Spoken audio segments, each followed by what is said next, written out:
A long time ago, in a quaint little town, there lived an old toy maker named Geppetto. He was a kind soul, crafting wooden toys to make a living, but there was one thing that weighed heavily on his heart: he had no children. He often dreamed of having a son to love and raise. One day, while wandering through the forest, Geppetto came across a beautiful log of wood. "This is perfect," he thought. "I will make a puppet out of this log." He carried it back to his workshop, where he began carving, his mind swirling with thoughts of what his life would be like if he had a child. But as he worked, something extraordinary happened. A voice seemed to come from the log, calling out to him. Geppetto was startled, convinced it was just his imagination. He continued carving, but soon the voice came again. "What's happening to me?" Geppetto muttered. Still, he pressed on, shaping the wood into the form of a puppet. As he worked, the puppet began to take shape, its head, arms, and legs all coming to life under Geppetto's hands. Finally, Geppetto finished his creation. He set the puppet on a chair and began to tidy up, when, to his astonishment, the puppet spoke. "Hello, Geppetto." Geppetto looked around in disbelief, but no one was there except for the puppet. Then, in a moment of pure wonder, the puppet jumped down from the chair and started dancing around the room. "By the stars, it's alive!" Geppetto gasped in amazement. Though it wasn't a real child, the puppet laughed, talked, and played like one. Geppetto embraced the puppet and declared, "From now on, you shall be my son, and your name will be Pinocchio." Life with Pinocchio brought joy to Geppetto. The puppet became more like a real child every day. One day, it was time for Pinocchio to go to school, but Geppetto had no money for his school supplies. In an act of love, Geppetto sold his coat to buy Pinocchio the things he needed. Pinocchio was overjoyed and set off to school with the money Geppetto had given him. However, on his way to school, Pinocchio was sidetracked by a colorful circus tent.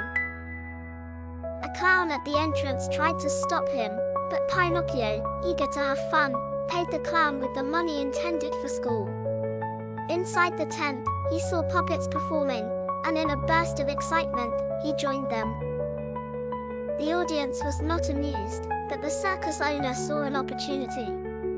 "A puppet without strings would make me a fortune," he thought greedily, and quickly locked Pinocchio in a cage. Pinocchio, full of regret, began to cry. Hearing his sorrow, a fairy appeared before him. "You have made a mistake, Pinocchio, but I see your remorse. I will save you, but you must never repeat this error." With a wave of her hand, the fairy gave Pinocchio more money and instructed him to go straight to school. Pinocchio set off again, but along the way, he was tricked by a sly fox and his companion, the cat, who convinced him to give up his money in exchange for a supposed magic tree that would grow money. Naive and trusting, Pinocchio handed over the money. Soon, the fairy appeared once more, scolding him for his foolishness. Pinocchio tried to lie, but each lie made his nose grow longer and longer. Realizing his mistake, Pinocchio confessed the truth, and the fairy forgave him, returning the money the fox had taken. But the trouble wasn't over. The circus owner found Pinocchio again and, furious that his puppet had escaped, threw him into the sea. Pinocchio floated on the water, amazed by how the wooden body kept him afloat. But soon, he was swallowed by a giant fish. Inside the dark belly of the fish, Pinocchio heard a familiar voice. Geppetto had been searching for him and had fallen into the same fish's mouth. Pinocchio embraced his father with tears of joy. "I'm sorry, father. I will always listen to you from now on." Seeing Pinocchio's genuine repentance, the fairy appeared once more, rescuing both of them from the fish's stomach and flying them to safety. Back on shore, Pinocchio became a true boy, no longer made of wood, but flesh and blood. He went to school diligently, helped Geppetto in his workshop, and never lied again. The fairy, seeing how kind and responsible Pinocchio had become, rewarded him with a final gift. When Pinocchio awoke one morning, he was a real boy. Geppetto and Pinocchio embraced, tears of joy streaming down their faces. From that day on, Pinocchio always listened to his father, and his nose never grew again.